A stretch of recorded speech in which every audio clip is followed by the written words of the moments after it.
remember, this video contains graphic content which some viewers might find disturbing.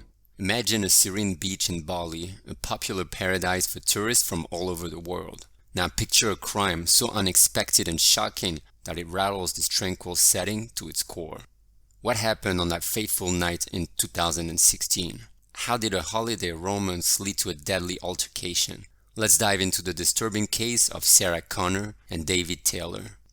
David Taylor, a 34-year-old British DJ, known in the music circles as DJ Nuzzo, had traveled to Bali after having to leave Australia and was joined by his partner, Sarah Connor, a 45-year-old mother from Byron Bay, Australia. Kuta Beach is particularly known for its surfing waves and bustling beach bars. It's a place where tourists from around the world come to unwind and revel in the island's laid-back atmosphere. However, beneath this picturesque setting, a series of events were about to unfold that would turn this paradise into a scene of a crime that shocked both locals and the international community. Let's go back to the night of August 16, 2016. Connor and Taylor, like many tourists in Bali, were soaking up the vibrant nightlife. Their evening began with a casual dinner, accompanied by drinks, a common scenario in the lively Kuta area.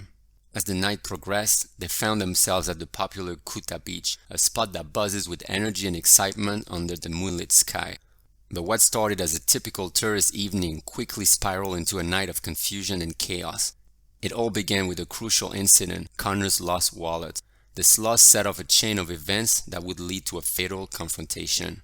David Taylor, in an attempt to retrieve the lost wallet, approached Wayan Sudarsa, a local police officer. Sudarsa, on duty and clad in his police uniform, was patrolling the beach, a common practice in tourist areas to ensure safety. Apparently, both started fighting after Taylor accused Sudarsa of stealing Connor's handbag. The situation escalated far beyond a mere argument and culminated in a worst possible outcome.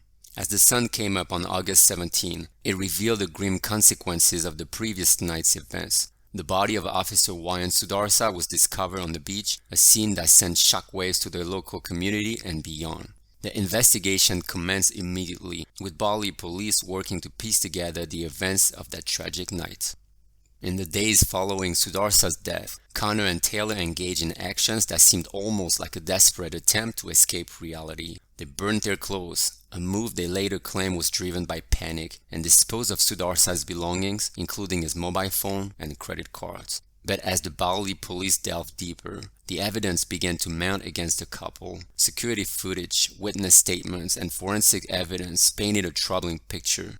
By the end of August 2016, both Connor and Taylor were officially named as suspects in the murder of Wayan Sudarsa. Analyzing the psychological triggers that might have led Sarah Connor and David Taylor to their actions requires a careful consideration of various factors. It's important to note that without direct psychological assessments, any explanation can only be speculative and based on general psychological principles. Alcohol is known to impair judgment and reduce inhibitions, where individuals may react more aggressively to situations that they might otherwise handle calmly. In a heated situation, especially if there is a language barrier or cultural misunderstanding, conflicts can escalate more quickly than anticipated. If either party felt threatened, their responses might have been influenced by a fight-or-flight reaction. The presence and actions of a partner can significantly influence an individual's behavior. One might act more aggressively or take risks they wouldn't normally take when alone.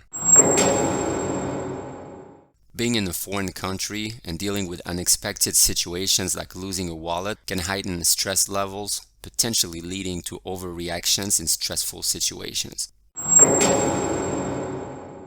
After realizing the gravity of the situation, fear of legal repercussions might have influenced their decision to attempt to cover up the incident. As Sarah Connor and David Taylor's trial began, the world's attention shifted to the Denpasar District Court.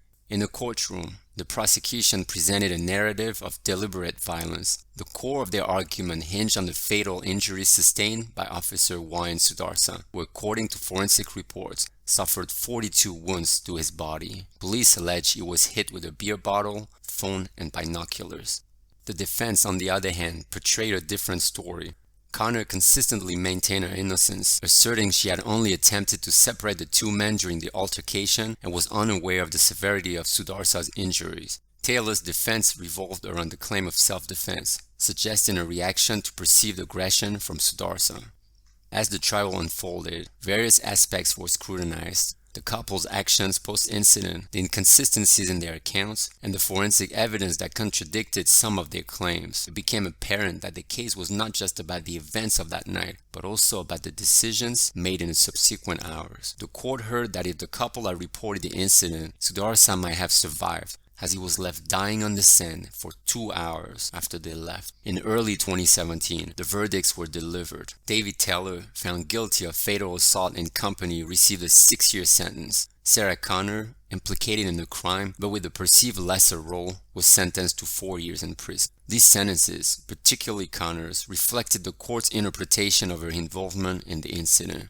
The trial's conclusion brought mixed reactions. While some viewed the sentences as a measure of justice, others questioned the fairness of the legal process, especially considering the cultural and legal differences between Indonesia and the home countries of the accused. Eventually, with time already served and potential remissions for good behavior, Connor was released in July 2020 and Taylor in February 2021. As we wrap up our in-depth look at the Sarah Connor and David Taylor case, it's important to keep in mind the unpredictability of human emotions that can turn ordinary people into ruthless criminals.